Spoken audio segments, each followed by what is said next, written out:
सुबह हुई और अयोध्या के राजमहल वेद मंत्रों की सुमधुर ध्वनियों से गूंज उठा।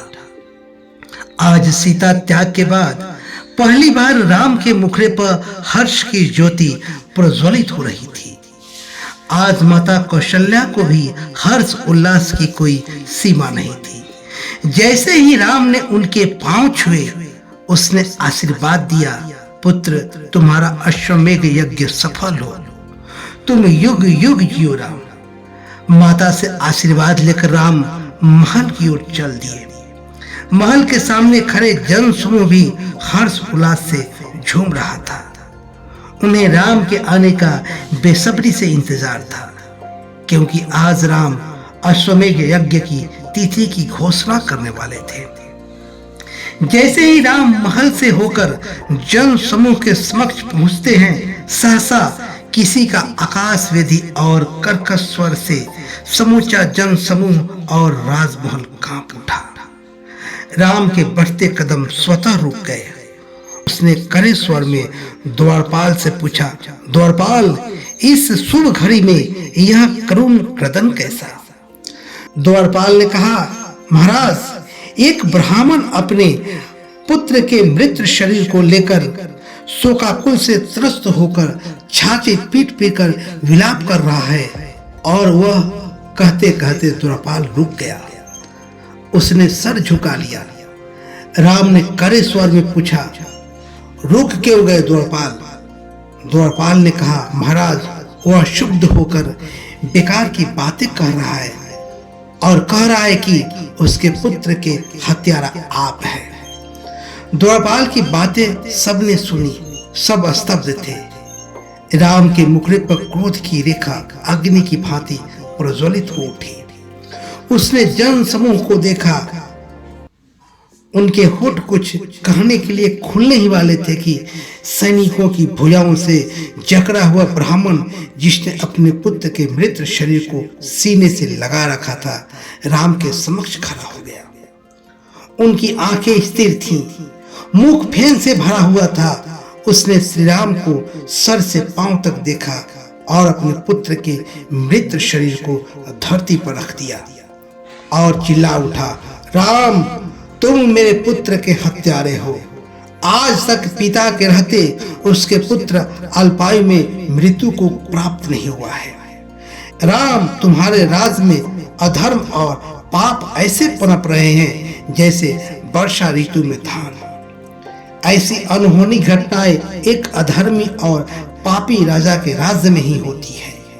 मैं ईश्वर को साक्षी मानकर कहता हूं कि मैंने मन, वचन, चेतन अथवा अचेतन अवस्था में ऐसा कोई कार्य नहीं किया जिसकी सजा पुत्र शोक हो। राम, तुम मेरे पुत्र के हत्यारे हो, तुम हत्यारे हो राम।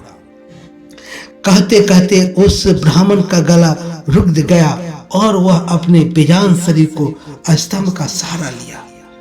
पलक झपकते ही अपने पुत्र के मृत शरीर को उठाया और बिजली सी गति से महल से बाहर की ओर दौड़ा। प्रजा अवाक थी। राम की आंखों के सामने अंधेरा छा गया। उनकी दशा उस पेड़ के समान थी जो तूफान में उखड़ जाना चाहता हो पर उसकी जड़ अपनी ओर खींच रही हो। महामुनि नारद निस्तब्धता को तोड़ते हुए सामने बढ़े और गंभीरता से कहा, राम, धर्म शास्त्रों के अनुसार जब और तप से मोक्ष प्राप्त करने का अधिकार केवल ब्राह्मण, क्षत्रिय और वैश्य वर्णों को है। इस सतयुग में निश्चय ही कोई शूद्र अपने दास धर्म को भुलाकर मोक्ष सिद्धि हेतु तपस्या कर रहा है। सुनते ही राम के कुछ देर पहले का मानसिक झंझावत समाप्त हो गया। उसने कृतज्ञता भरे नजरों से महामुनि नारद को देखा और तेज स्वर में आदेश दिया, सेनापति, चतुरंगिनी सेना तैयार करो। सारी प्रजा मुझे मर्यादा पुरुषोत्तम राम कहकर पुकारती है। अधर्म और पाप का मर्दन करना मेरा प्रथम कर्तव्य है। कल सूर्योदय होते ही हम अपनी सेना के साथ अयोध्या से प्रस्थान करेंगे। सुबह होते ही राम अपने ध्वजा से सुशोभित स्वर्ण रथ पर सवार होकर हरे भरे पर्वत के श्रृंखलाओं और मनमोहक दृश्यों को निरख रहे थे। सुंदर वातावरण से उनका मुख खिले हुए कमल के समान लग रहा था। हृदय की आनंदता उनके चेहरे पर साफ झलक रही थी। उन्होंने गगनचुंबी धवल चोटी की ओर इशारा करते हुए कहा, सेनापति, ऐसा जान पड़ता है कि हम महामुनि नारद द्वारा बताए हुए प्रदेश में प्रवेश कर चुके हैं। सेनापति ने चारों ओर उन रमणीक दृश्यों को देखा, मानो उसे अपनी पलकों में छिपा लेना चाहता हो। उसने धीरे से अपने नेत्रों को खोला और कहा, महाराज, इन पर्वतों की सुंदरता और शांत वनों की शोभा स्वर्ग के समान है। यहाँ तो राक्षसों का मन भी तापस जीवन व्यतीत करने का ललायत हो उठेगा। जरूर महामुनि नारद को भ्रम हुआ होगा। कुछ पल सभी चुप रहे। वातावरण में घोड़ों को पैरों की ध्वनि और रथों के पहियों की गड़गड़ाहट के सिवाय कुछ सुनाई नहीं पड़ रहा था। श्री राम हरे भरे पर्वत की गोद में बसे झोपड़ियों की ओर हाथ उठाते हुए कहा, वहां सुंदर लतिकाओं और पुष्पों से ढकी हुई झोपड़ियों का झुंड कैसा है? कोई ऋषि आश्रम होगा महाराज, राजगुरु वशिष्ठ ने उत्तर दिया। राम ने कहा, कैसा शांत वातावरण है। सारथी, रथ रोको। सेनापति, हमारे आने की सूचना ऋषि आश्रम तक पहुंचा दिया जाए। हम उन आश्रम के तपस्वियों के दर्शन चाहते हैं। यथाशीघ्र यह सूचना पहुंचा दी गई और तुरंत तपस्वियों की एक छोटी टोली आती हुई दिखाई पड़ी। राम नीचे उतरे। गुरु वशिष्ठ और उच्च सेनापतियों के बीच में खड़े होकर श्री राम ने तपस्वियों को प्रणाम किया और मधुर स्वर में कहा, तपस्वियों, आपके आश्रम की शोभा अपूर्व है। मैं इस आश्रम वासियों तथा अधिष्ठधाता के दर्शन करना चाहता हूँ। एक वृद्ध तपस्वी आगे बढ़कर राम को आशीर्वाद दिया और कहा, राजन, यह आश्रम महर्षि शंभुक का है। महर्षि शंभुक चारों वेदों और धर्म शास्त्रों के प्रकांड पंडित हैं। हम उन्हीं के छत्र छाया में विद्या उपार्जन करते हैं। सुनकर श्री राम बड़े प्रसन्न हुए। वे तपस्वियों के साथ आगे बढ़ चले। महर्षि शंभुक उस समय ध्यानावस्था में थे। कोलाहल सुनकर उनकी आंखें खुली। श्री राम ने तुरंत आगे बढ़कर उन्हें प्रणाम किया और अपना परिचय दिया। महर्षि, मैं दशरथ पुत्र राम हूँ। आपके आश्रम की शोभा से प्रभावित होकर मुझे आपके दर्शन की अभिलाषा हुई। आपका वंश कैसा है महर्षि? शंभुक ने खड़े होकर राम को आशीर्वाद दिया और कहा, राम, मेरा नाम शंभुक है। मैं शूद्र हूँ। इतना सुनते ही राम की आंखें क्रोध से लाल हो गईं और भुजाएं फड़कने लगी।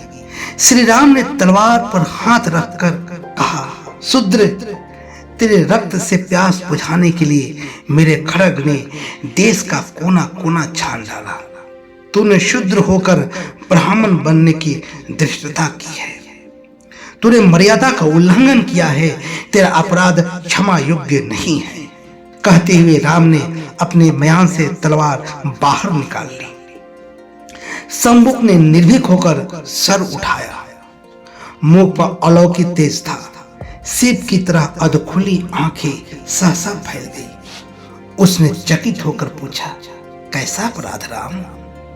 श्री राम ने सर उठाकर कहा, मूर्ख, तूने निर्धारित धर्म की श्रृंखलाओं को तोड़ने का दुस्साहस किया है। तूने परंपरा और समाज के खिलाफ विद्रोह किया है। तूने शूद्र का सेवा धर्म त्याग कर द्विज बनने का जघन्य पाप किया है। तेरे इस कुकर्म के कारण मेरे राज्य में एक ब्राह्मण पुत्र अल्पायु में मृत्यु को प्राप्त हो गया। तू ही ब्राह्मण पुत्र का हत्यारा है। तेरे ही कारण ब्राह्मण का पुत्र मरा है। तू हत्यारा है, इसलिए राज दंड के अनुसार तू मृत्यु दंड का भागी है। शंभुक ने सुना। उसका चेहरा रक्त के समान लाल हो गया। उसका दुबला पतला शरीर बेल की भांति कांप उठा। उसके होंठ सूखे पत्तों की तरह फरफरा रहे थे। शंबुक ने सागर के समान गंभीर गर्जन करते हुए कहा, राम, तनिक तुम अपने मन दर्पण में झांक कर देखो। आज की आकृति और पहले की आकृति में कितना बड़ा अंतर है तुम में। दंभ और अज्ञान के अंधकार को कुछ क्षणों के लिए त्याग कर देखो राम, तुम्हारी आकृति कितनी भ्रष्ट हो गई है। मैंने स्वप्न में भी कभी नहीं सोचा था कि देवताओं द्वारा माननीय दशरथ पुत्र राम का इतना नैतिक पतन हो जाएगा और वह अपने कुकर्म का फल दूसरों पर लादकर राज दंड की आड़ में तपस्वियों के वध करने के लिए उद्यत हो जाएगा। राम, ब्राह्मण पुत्र के अल्पायु में मृत्यु का कारण मैं नहीं, तुम स्वयं हो, तुम्हारे अपने पाप कर्म है। सुनकर श्री राम की उठी हुई तलवार धीरे धीरे नीचे की ओर आने लगी। उन्होंने राजगुरु वशिष्ठ की ओर देखा, फिर पास खड़े ऋषि आश्रम के तपस्वियों की ओर देखा। अन्यास ही उनके मुख से यह शब्द निकल पड़े, मेरे पाप कर्म। शंबुक ने एक बार मुनि वशिष्ठ की ओर देखा और स्वाभिमान के साथ सर उठाकर बोला, हाँ, तुम्हारे पाप कर्म राम। धर्म कर्म को त्याग कर तुम्हारे राजमहलों के स्वादिष्ट भोजन पर पलने वाले ब्राह्मण और ऋषि तुम्हें क्या बताएंगे। ये वैसे ही है जैसे अचेतन वाद्य यंत्र, तुम राग को छेड़ते हो और ये तुम्हारी इच्छा अनुसार अलापते हैं। इस असहा प्रहार को वशिष्ठ सहन नहीं कर पाए। उनका चेहरा रक्त के समान लाल हो गया, परंतु शंभु का मुख आत्मबल के अलौकिक प्रभा से चमक रहा था। उसने राम को एकटक देखते हुए कहा, राम, तुम उस सर्प के समान हो जो धोखे से पति को डस लेता है। तुमने बाली और सुग्रीव को मल्ल युद्ध में व्यस्त कर 7 वृक्षों की आड़ में बाण चलाकर वाली का वध कर डाला। तुमने उस समय क्षत्रिय होकर छात्र धर्म का त्याग किया। तब उस समय किसी ब्राह्मण का पुत्र अल्पायु में नहीं मरा, और आज वेद शास्त्रों का अध्ययन, समाज के सड़े हुए अंग की सेवा शुश्रूषा तथा पशुओं से भी अधिक घृणित शूद्रों के उत्थान की चेष्टा को अपराध घोषित कर तुम मेरा वध करने के लिए उद्यत हो रहे हो। सुनकर कुछ पल सब अवाक थे, परंतु महाज्ञानी वशिष्ठ आगे बढ़े और चोट खाए हुए सर की भांति फुफकारते हुए बोले, शूद्र, छोटे भाई की पत्नी पुत्री के समान होती है। बाली ने पशु बल का सहारा लेकर अपने छोटे भाई सुग्रीव की पत्नी से अनुचित संबंध स्थापित किया। शिष्टता और भद्रता की सीमा का उल्लंघन करने की सजा राम ने उसे दी। शंभु के होठों पर परिहास की रेखाएं खींच आई। उसने वशिष्ठ की ओर पैनी नजरों से देखते हुए कहा, और बड़े भाई की पत्नी? वशिष्ठ ने उत्तर दिया, माता के समान। शंभुक ने गर्व से सर ऊंचा कर कहा, राम द्वारा बड़े भाई का वध करवाकर जब सुग्रीव बड़े भाई की पत्नी को भोग विलास की सामग्री बनाकर अपने महल में ले आया, तब तुम्हारी मर्यादा कहाँ थी? तब पैनों बाणों से भरा हुआ तुम्हारा तर्कस कहाँ था? शंभुक पल भर चुप हो गया। फिर उसने राम की निश्चल आंखों में आंखें डालकर कहा, सत्य तो यह था कि तुम दोनों की पत्नियों का हरण हो चुका था। तुम दोनों एक दूसरे के दुख को समझते थे। तुम दोनों का ध्येय एक ही था, और फिर महाबली बाली का सामना करना तुम्हारे बस की बात नहीं थी। तुमने नीति का सहारा लिया और मर्यादा की आड़ में तीर चला दिया। कौन जाने बराबर के युद्ध में महालक्ष्मी किसको वर ले। सुनकर राम ने क्रोध से कांपते हुए कहा, शंभुक, तुम अपनी विष उगलती जिह्वा को रोको, अन्यथा मेरा यह खड्ग वज्र के समान गिरकर तुम्हारा अंत कर देगा। अपने अपराधों को सुनने के लिए धैर्य चाहिए राजन, शंभुक ने फिर से कहा, और कहता ही गया, तुम सत्य को झूठे तर्क से नहीं कुचल सकते। राम, तुमने अपने पापों की कलिमा को हमेशा रक्त से धोया है। तुम्हारे लिए धर्म, अधर्म और मर्यादा पत्थर की कोरी शिलाओं के समान है, जिन्हें तुमने अपनी बुद्धि की पैनी छेनी और राजदंड के भारी भरकम हथौड़े से अपने स्वार्थहित मनचाही आकृतियों में गढ़कर भोली प्रजा के सामने प्रदर्शित कर दिया है। तुमने प्रजा की आर लेकर एक धोबी के कहने पर अपनी साध्वी पत्नी का त्याग कर दिया। सुनकर श्री राम का सर गर्व से ऊंचा हो गया और उन्होंने कहा, मैं अपने हर एक कार्य को बुद्धि की कसौटी पर कसकर निश्चय करता हूँ। भावना से कर्तव्य सदा ऊंचा होता है। सूत्र शंभू के होठों पर परिहास की रेखाएं खींचाई और उसके होठ खुले। राम, नीच से तो छल मत करो। यूं कहो कि तुम अपने हर एक काम अपने स्वार्थ की कसौटी पर कसकर निश्चय करते हो। तुमने अपनी गर्भवती पत्नी के प्रति पति धर्म का पालन नहीं किया और क्रोध में अंधा धोबी के मुख से निकले अविवेकपूर्ण शब्दों के पालन को कर्तव्य कहकर संबंधियों, मित्रों और गुरुजनों की आंखों में धूल झोंक दी। यदि राजा के नाते प्रजा को संतुष्ट करना तुम्हारा कर्तव्य है, पत्नी और पुत्र के प्रति तुम्हारा धर्म भावना है, तो जब भरत प्रजाजनों, मित्रों और संबंधियों के संग लेकर तुम्हारे पास तुम्हें वन से लौटा लाने के गए थे, तुमने यह कहकर ठुकरा दिया कि पिता की आज्ञा पालन करना तुम्हारा पहला कर्तव्य है और मित्रों, संबंधियों तथा प्रजा की इच्छा सब कोरी भावनाएं हैं। राम गर्जे, यह धोबी का आक्षेप नहीं था शूद्र, वह मेरे निजी निश्चय के विरुद्ध प्रजा के मन में उठती हुई अशांति का संकेत था। वान सही जगह पर लगा देकर शंभुक ने गंभीर स्वर में कहा, वह प्रजा के मन में अशांति का संकेत नहीं था राम, वह तुम्हारे संकुचित अंधकारमय मन का भ्रम था। रावण के राजमहल में रहकर आई सीता को तुमने अपवित्र मानकर अपनाने से इनकार कर दिया और फिर हजारों मनुष्यों के सामने उसकी अग्नि परीक्षा ली, उसका अपमान किया और कहा कि तुमने एक तुच्छ नारी को प्राप्त करने के लिए घने जंगलों, नदियों और सागर को पार नहीं किया, अपितु अपने अपमान का प्रतिशोध लेने के लिए यह सब किया।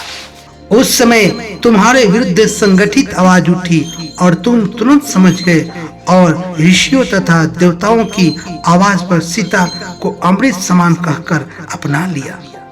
यह सब तुमने अपने लाभ के लिए किया, परंतु तुम्हारे मन में संशय का बीज तुम्हारी कमजोरियों की खाद से पनपता रहा और वह वृक्ष इतना विशाल हो गया कि उसकी सघन शाखाओं ने तुम्हारे साधारण ज्ञान को ढक लिया।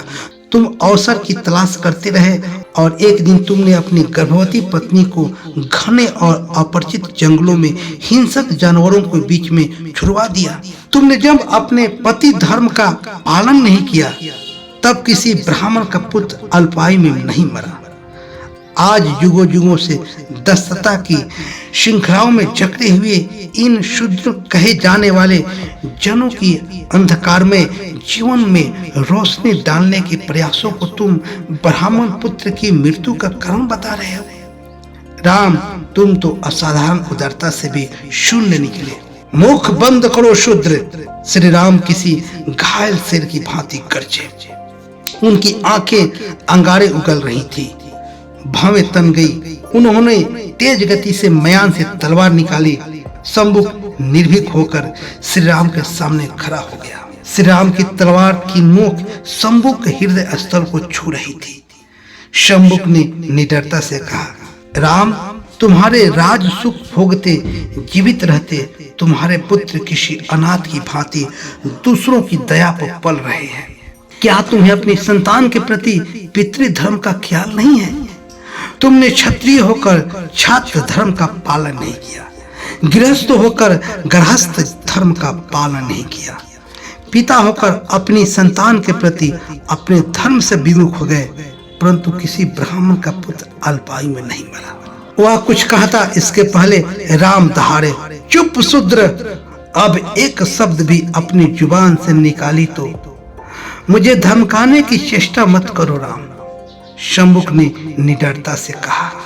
यश और स्वतंत्रता की छोटी आयु दस्ता और अपमान से भरी हुई लंबी आयु से लाखकर अधिक सुखकर है।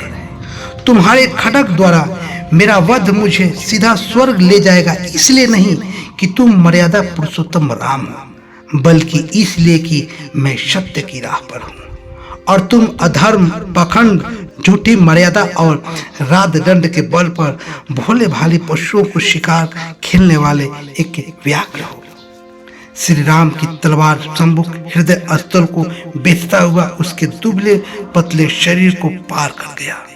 श्री राम एक झटके से रक्त से नहाए हुए तलवार को अपनी ओर खींचा और फिर सिर से ऊंचा उठाकर भरपूर हाथ शूद्र के लुढ़कते हुए शरीर को मारा। पलक झपकते ही शंभु का सिर धड़ से अलग हो गया और दूर जा गिरा।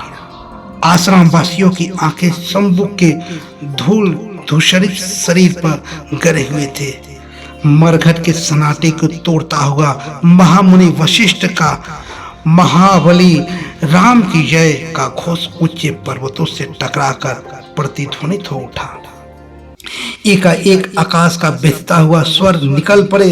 सैनिक चिल्ला उठे, महाबली श्री राम की जय, अयोध्यापति राम की जय। ऐसा लग रहा था मानो फटे हुए झांझ पर किसी राक्षस ने गदा से दनादन प्रहार कर दिया हो।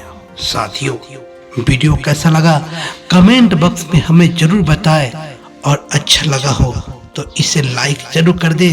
अभी तक आपने मेरा चैनल सब्सक्राइब नहीं किया है तो कृपया इसे सब्सक्राइब जरूर कर दें और शेयर भी कर दें। हम फिर आपसे अगले वीडियो में मिलते हैं, तब तक के लिए जय भारत।